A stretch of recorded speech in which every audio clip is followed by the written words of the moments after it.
देश के लिए बड़े दुर्भाग्य की बात है कि यहाँ सरकारें बनती है, उसको आम जनता चुनती है, लेकिन चुनने के बाद की जो प्रक्रिया रहती है वो ऐसी प्रक्रिया जो खरीद फरोख्त से लेकर के हर चीज में शामिल हो जाती है। एक मैं घटना आपको याद दिलाना चाहूंगा कि हरियाणा के अंदर एक ही दिन में एक व्यक्ति ने 3 बार अपनी पार्टी को बदला था।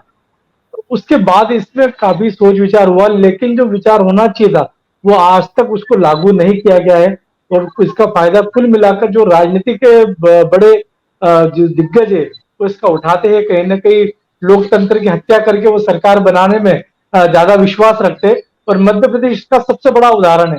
हम 2020 में जाते हैं तो यहाँ पे कमलनाथ सरकार बनी थी 2020 के अंदर, लेकिन केवल 20 दिन के अंदर उसके अंदर इतना परिवर्तन देखा गया था। उसके बाद पद के अंदर लगातार पदों की मांगे बढ़ती गई थी, एक दो दल बन गए थे और एक साल होते होते वो सरकार गिर गई। और यही यही महीना था, मार्च के महीने की घटना है 2020 की। इस सरकार यहाँ पे एक साल बाद गिरी और यहाँ दूसरी सरकार बनी।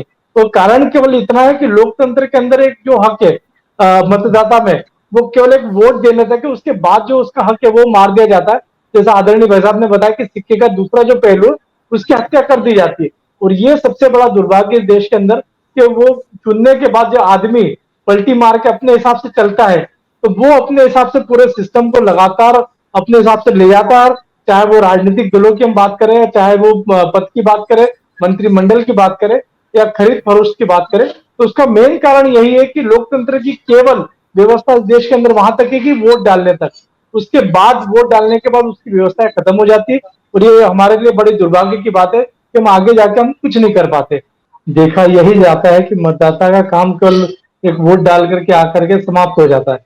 लेकिन सबसे बड़ी विडंबना यह है कि इस पे न सरकार कभी गंभीरता से सोचती है, न कोई अन्य व्यक्ति आके सोचता है कि जो मतदाता नहीं है, जो मतदान नहीं कर रहा है, उसके लिए क्या ऐसा कोई नियम बनाया जाए जिससे कि वो मतदान करे।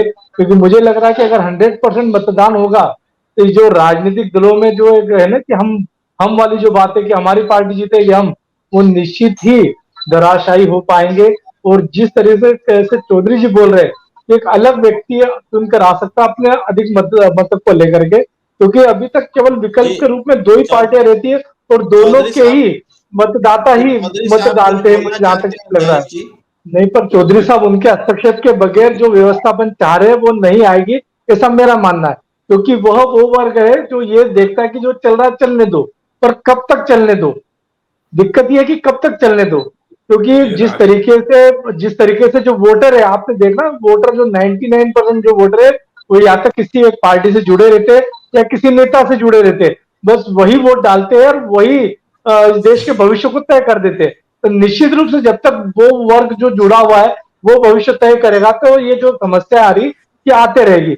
और इस समस्याओं के बदलाव के लिए जरूरी है कि मतदान को आवश्यक किया जाए। और जो मतदाता मतदान नहीं करता है उनके खिलाफ सरकार को ऐसी नीति लाना पड़ेगी जिससे कि वो जाकर के वोट डाले किसी भी हालत में, और जी सरकार के अंदर अपने। जी जी जय जी जी, प्रेम जी, जी प्रेम जी, अगर जी मैं निश्चित ही जी प्रेम जी जो सांसद होता है वो सदन का एक सदस्य रहता है और वो देश का प्रतिनिधित्व करता है। कि ये मामला गंभीर अलग मामला है, लेकिन हम बात कर रहे हैं लोकतंत्र की। लोकतंत्र के अंदर सबसे बड़ी व्यवस्था जो है वो मतदान की। और मतदान का मेरा जहां तक मानना है कि आज वही व्यक्ति मतदान कर रहा है जो या तक किसी समाज से जुड़ा है, किसी व्यक्ति से जुड़ा है या पार्टी से जुड़ा है।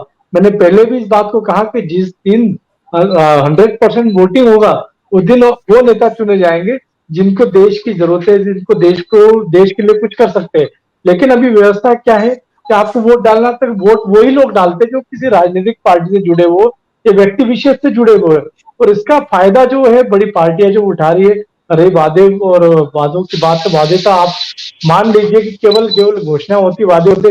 अब मोदी जी के 15 लाख किसको मिला आज तक कोई नहीं बता पाएगा। मोदी जी ने जब पहली बार ये वादा किया था कि मैं जीता था हमारी सरकार सबको 15 लाख देगी, वो तो मुझे लग रहा है कि ब्याज भी हम लेने जाएंगे तो ब्याज भी नहीं मिल रहा उसका। तो एक वादे एक अलग बात है, लेकिन मेरा जहां तक मानना है कि जब तक पार्टी और व्यक्ति विशेष से हटकर आप मतदान नहीं करेंगे, जब तक देश के अंदर लोकतंत्र को लाना बड़ा मुश्किल है। क्योंकि वही लोग वोट डालते हैं जो या तो किसी व्यक्ति विशेष से जुड़े होते हैं या पार्टी से जुड़े होते हैं। और आम जो व्यक्ति है उससे मतलब ही नहीं है राजनीति से कि भैया ठीक है यार मतदान है तो आज एंजॉय कर ले, तो छुट्टी का दिन है, तो छुट्टी में अपना दिन व्यतीत करना चाह रहा है। और ये देश के लिए बड़ी दुर्भाग्य की बात है, क्योंकि मतदान को वो बड़ा हल्के में लेता है, अपने मत को बड़ा हल्के में ले रहा है, और हल्के में लेने का नतीजा है जो देश आज जो जिस तरह पे चल रहा है कि आप किसी भी सांसद को खरीद सकते, किसी विधायक को खरीद सकते, और ये केवल इसीलिए हो रहा है क्योंकि उन्हें मालूम है कि यार इनके जो समर्थक है उन्होंने वोट डाला और उन्होंने जीता है, आम आदमी ने वोट नहीं डाला है।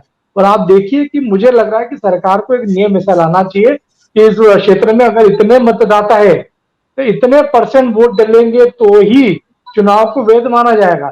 जिस तरीके से आप परीक्षा देने जाते तो आपको मालूम है ना कि 33 या 35% होंगे जब भी आप पास होंगे। तो वो जब तक नियम नहीं लाएंगे, जिस तरीके से आम जनता को जागरूक नहीं करेगी सरकार कि सबको वोट डालना है, जब तक राजनीति के अंदर, लोकतंत्र के अंदर ये बातें देखने को मिलेगी कि सांसद पार्टी का होकर रह जाएगा, उसको देश से कोई मतलब नहीं रहेगा।